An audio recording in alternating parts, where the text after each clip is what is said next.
La mujer abrió la puerta y entró. Traía una valija vieja en una mano y un tapado color crema en la otra. Su rostro pálido a causa de una enfermedad no tenía nada que ver con su voz, destemplada y saltona. Hablaba con acento del norte. Aníbal, desde el rincón donde leía, la saludó con la cabeza y vio que la madre la besaba y la acompañaba adentro.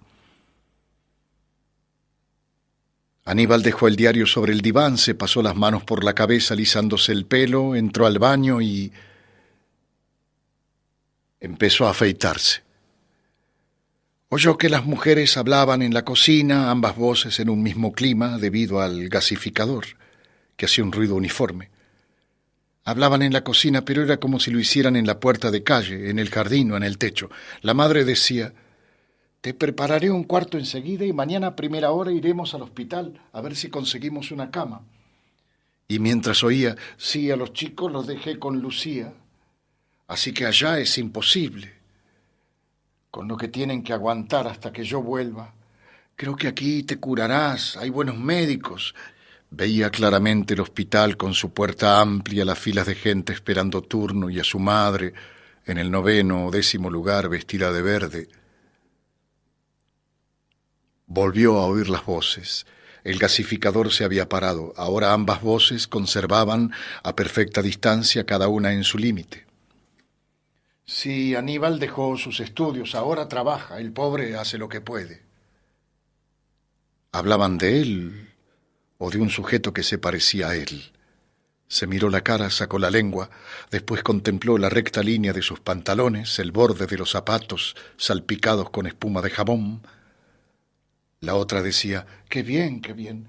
Después oyó: «Los pulmones, traigo la radiografía». Aníbal no se asombró. Sabía, por una carta recibida hacía 10 días, que una amiga de la madre, recluida en un pueblito del norte de la provincia, vendría a la ciudad a curarse, a internarse en un hospital. Pero lo había olvidado. Él, con el empleo, la madre y Lina, su novia, no podía admitir ninguna otra cosa más en su mente. Con una sola de estas podía pasar concienzudamente el resto de la vida. ¿Qué podía importarle a Aníbal esa mujer? Menos mal que ya había comido y no tendría que soportarla durante el almuerzo. Mientras se vestía pensaba que eso duraría solo unos días, durante los cuales él se haría el distraído, el preocupado. No quería ningún trato con esa mujer, con ese nuevo hecho, insólito como todos, que se le había presentado. Aníbal huía siempre ante cualquier cosa que pudiera alterar el orden, el triste orden de su vida.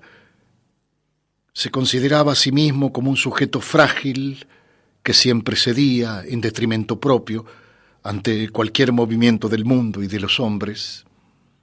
Y como siempre había perdido, ahora estaba dispuesto a no participar más en el juego loco de los hombres. Cuando la madre y la mujer salieron al patio, él aprovechó para irse. Golpeó la puerta con alguna fuerza para que supiera que él se iba sin saludarla, para que supiera que no le importaba nada de esa mujer. La mujer comió algo y se acostó. Mientras la madre de Aníbal salía todas las mañanas para conseguir una cama en el hospital, ella pasaba casi todo el día acostada. Los primeros días sus sensaciones fueron confusas, atropelladas, pasaban sin detenerse y ella permanecía inmóvil como si todavía estuviese allá, en su casa, en el norte. Hasta entonces podía ver claramente que estaba pasando una temporada en la casa de una amiga. Después, inconscientemente, empezó a olvidarse de todo. La cama, la casa, el cuarto, la absorbían ahora. La aplastaban en el lugar en que estaba, la obligaban a reconocer que eran la verdad. Quizás pensaba en la casa, su casa, en sus hijos, pero al advertir que los había olvidado, que debía olvidarlo todo, se abandonaba, se entregaba al tiempo como una cosa trémula y desnuda, como un viaje ascendente y silencioso, y al entregarse lo demás se borraba. Lo demás empezaba a pertenecer a lo irreal, a enormes sueños quietos.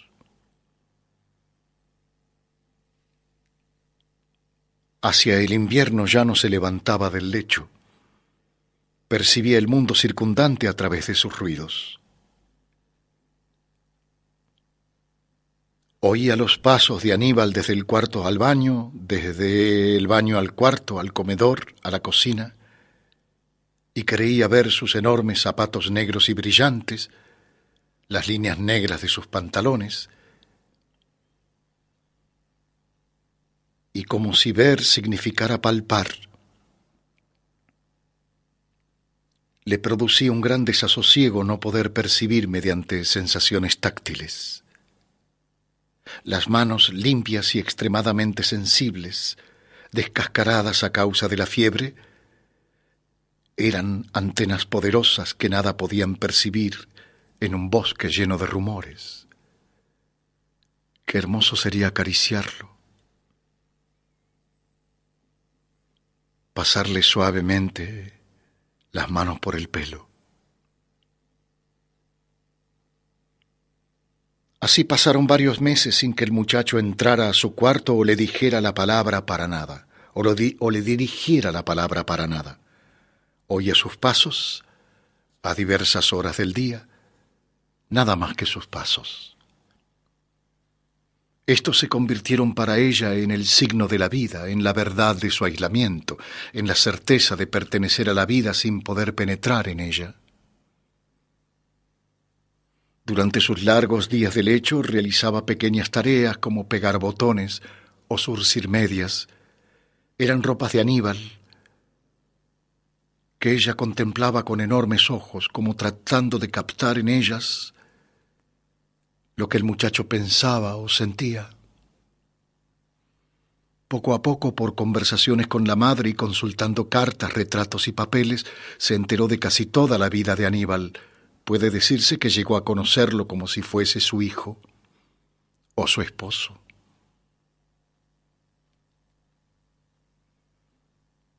Cuando a los 15 días de llegada la mujer salió del hospital, la madre de Aníbal tuvo un problema. ¿Cómo decirle que la enfermedad había avanzado demasiado y que en el hospital ya no había nada que hacer por ella? Que debía cuidarse, alimentarse bien y reposar. ¿Cómo decirle que no tenía remedio? Lo natural, pensaba, sería que volviera a su casa en el norte, pero ¿cómo decírselo? La mujer vería entonces la pura verdad del término de su esperanza. Ella había venido a la ciudad a curarse y volver sin lograrlo sería la admisión de la muerte, la entrega del cuerpo vivo a una convicción de olvido y destrucción. Consultaría a Aníbal, se propuso al fin. Sí, el hijo la ayudaría. Pero la respuesta de Aníbal al día siguiente fue ambigua. Admitió que de la mujer no le importaba nada. En cuanto a la enfermedad de la mujer, lo tenía sin cuidado. ¿Qué podía hacer él? Entonces la madre acudió a ella. Pensó ahora que ella podría resolverlo todo. Sería mejor decirle la verdad y pedirle una respuesta. Pero la respuesta de la mujer fue tan ambigua como la de Aníbal. No se asombró del estado avanzado de la enfermedad y dio a entender que no le gustaría volver a su casa. La madre entonces decidió dejar todo como estaba, decidió esperar a que ocurriera algo, pero el tiempo pasaba sin que nada ocurriera. Ya no había perspectivas de que ocurriera nada. Aníbal olvidaba, quería olvidar. Tenía demasiado para ocuparse, pero todos los días, al volver a su casa, sentía la presencia de la mujer como una enorme cicatriz. Lo preocupaba saber que durante el tiempo que la mujer llevaba en su casa jamás la había hablado, jamás había entrado a su cuarto a preguntarle por su estado. Y empezó a darse cuenta de que lo que sentía no era indiferencia, era miedo. No miedo a la enfermedad o a un posible contagio, no, a ella. Pero ¿qué podía preocuparlo fuera de esas tres entidades que eran el empleo, la madre y Lina, su novia, que le pedían y le daban, lo sometían a un orden que no era el suyo, pero que había aceptado, porque no había otra cosa? A menudo se había planteado el problema y creía firmemente que ya no podía aceptar nada más en su vida que esos tres asuntos: el empleo, su madre y su novia. Algo que le pidiera o le diera que estuviera derecho sobre él. Y ahora se alarmaba porque esta mujer era real y tenía ya, en virtud de su impasibilidad, cierto poder sobre su inocencia. Sentía que a medida que entraban seres en su vida, él perdía una virginidad primordial. Ya había perdido casi todo: libertad, posibilidades, ensueños. A veces cuando se despertaba se acordaba de sus sueños, de antes, cuando él soñaba, cuando vivía en mundos que dependían de su voluntad.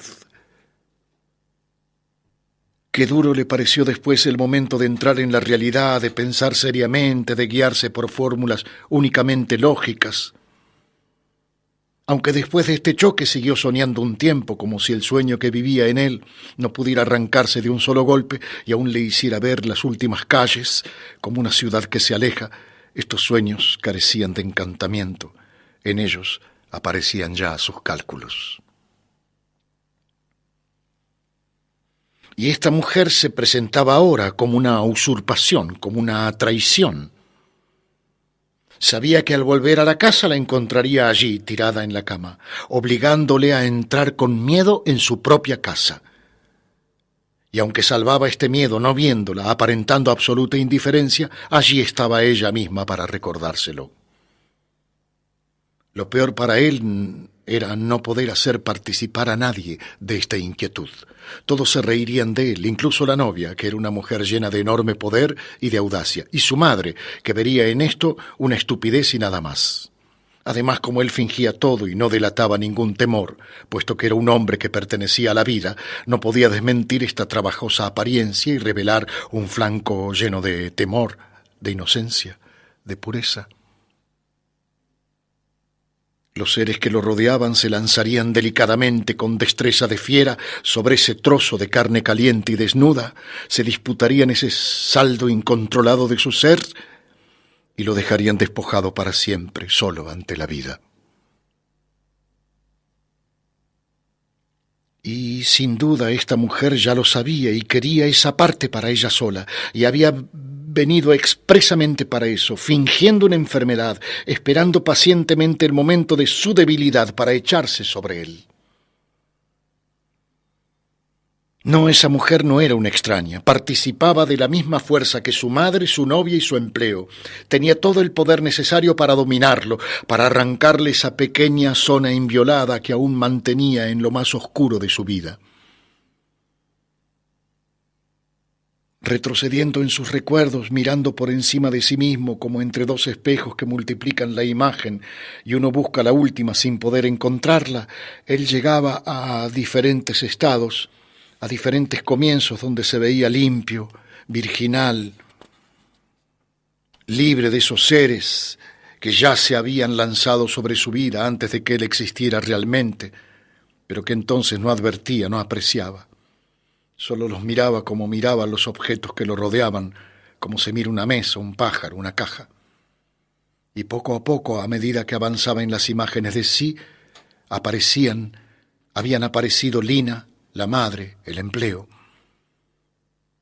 Al principio solo mantenía algunos vínculos, había cierta distancia entre él y ellos, pero poco a poco, sin advertirlo, fue aceptándolos, dándoles cada vez más importancia, él por su parte mientras los otros trabajaban con el mismo fin, de modo que ambas partes iban a un encuentro y él trabajaba para su propia derrota. Al fin advirtió que se había creado 3 enormes seres que dominaban el suyo y no le daban lugar para nada más. ¿Cómo podía caber esta mujer en su vida? ¿Qué podría arrancarle ya si todo lo había entregado? Ahora todo se reducía a un juego, a un simple juego donde solo se podía perder. Toda posibilidad era pérdida y toda pérdida le hacía atisbar oscuramente la posibilidad de una salvación que no lo salvaría de nada. De modo que perdería siempre, siempre estaría dentro del pantano. Aquel día era domingo, un domingo de barrio, opaco, falso. Desde su cuarto oía pitos lejanos y exclamaciones salvajes. Las 3 de la tarde, a las 6 lo esperaba su novia, Lina. Cumplía el rito de ver a Lina con una asiduidad intransparente, un rito cuyos únicos rasgos ciertos para él eran el camino de ida y el camino de vuelta, que hacía a pie, porque ya en la casa de ella, donde lo esperaba una botella de algo o una taza de té, todo se reducía a una entrega. Él iba allí a entregarse, a ser otro, dispuesto a todo lo que el mundo quisiera otorgarle, ya que no había otra cosa, dispuesto a todo, porque él tenía un pacto con esos seres, y aunque verdaderamente los recibía sin amor y sin odio, y hubiera preferido estar a 1000 kilómetros de allí, debía perder su deseo secreto en virtud de ese pacto, como 2 enemigos mortales que no han luchado nunca, que han pasado su vida parlamentando, discutiendo las posibilidades de una paz que a la postre no existe. 2 generales, cada uno al frente de su ejército, que envejecen discutiendo mientras los soldados esperan. Los cabellos de ambos jefes han ido quedando paulatinamente blancos y al fin mueren de muerte natural ante los ojos casi absortos de los soldados, que acto seguido se retiran. A las 6 lo esperaba Lina. Le quedaban 3 horas. 3 horas que podrían ser suyas, que en otro tiempo podrían haber sido suyas. Pero ahora, ¿qué hacer? Poseía en su cuarto una pequeña biblioteca de unos 500 volúmenes. Antes leía, sobre todo libros de ficción. Pensó tomar una novela y ponerse a leer, pero se detuvo en el pensamiento, advirtiendo que había dado un paso para hacerlo. Salió al patio, cerrando tras de sí la puerta, pero no con ganas de hacerlo. Más bien salió para no perder el paso que involuntariamente había dado, para aprovecharlo de algún modo. La madre hablaba con la vecina. Aníbal miró distraídamente hacia arriba como si estuviera por llover para no saludarla y se volvió. Entró en su cuarto y tomó un libro. Ya conocía la historia. Se echó en la cama y cubrió la cara con el libro abierto. Oyó la tos de la mujer en la pieza contigua. Oyó que destapaba una botella y vertía algo en un vaso. Oyó el ruido de la cama. Pensó en la madre que en los últimos días le había reprochado severamente su indiferencia. La pobre está afligida, Aníbal. Cree que te disgusta su presencia aquí. Cree que la odias. Ahora recordaba que la primera impresión de choque con los seres la había tenido a los 6 años. Después de la muerte del padre eran muchos los que venían a la casa, sobre todo de noche. Poco a poco fueron mermando las visitas, y hacia el invierno solo veía a un señor que vestía impecablemente y hablaba mucho con la madre, que entonces era una dama muy bonita. Durante algún tiempo aguantó con sus propios recursos estar cerca de ese hombre que la madre le obligaba a aceptar. Recursos de su imaginación, pequeñas fugas mentales, mientras permanecía sin hablar delante del hombre que la madre le obligaba a aceptar, el hombre impecablemente vestido, y delante de la madre, que ahora a Aníbal se le antojaba un ser inferior. Con el tiempo tuvo que acceder. Al acercarse tímidamente al hombre, éste, sonriente y bondadoso, le tendió una manzana. Tuvo que recibirla y sentarse en las rodillas de aquel hombre que le acariciaba la barbilla con manos suaves y brillantes, manos suaves y calientes. Olía a perfume. En la corbata tenía un punto blanco y brillante que jamás se hubiera atrevido a tocar. Desde entonces el hombre invariablemente le tendía una manzana cada vez que venía. Después, hasta le resultó simpático. ¿Desde cuándo no volvió más? No lo sabía. Se acordaba, eso sí, de que la madre desde entonces andaba siempre apurada y le concedía una importancia enorme a la economía de la casa, cosa que a él le parecía una perfecta nadería. En ese instante entró la madre y él comprendió que ante una nueva insistencia tendría que ceder. Comprendió que esta vez la madre lo llevaría hasta la pieza contigua y lo pondría al frente de la mujer completamente desvalido como si fuera él el enfermo. Lo pondría ante aquella mujer que sonreiría y de entre sus ropas sacaría un brazo largo y cálido tendiéndole una manzana. La madre empezó a hablar con calma, valiéndose de frases que jamás le había oído. Aníbal, con cada negativa que soltaba como para que no quedase nada, sentía que su actitud de indiferencia era inadmisible. Respondía vagamente, detrás del libro abierto sobre su cara, y oía la voz de la madre como se oye un tren a mediodía, a medianoche. Oía una voz de rigurosa exactitud, como si la madre estuviese leyendo en un grueso libro lo que decía. La razón lo abandonaba, lo dejaba solo, y él perdía todo lo que en su ser era controlable. Le quedaba solo una parte irreductible y lejana. Le quedaban dos enormes alas ciegas que no podría usar jamás. El oído de la mujer en el cuarto contiguo percibía todo con suma agudeza, hasta creía palpar.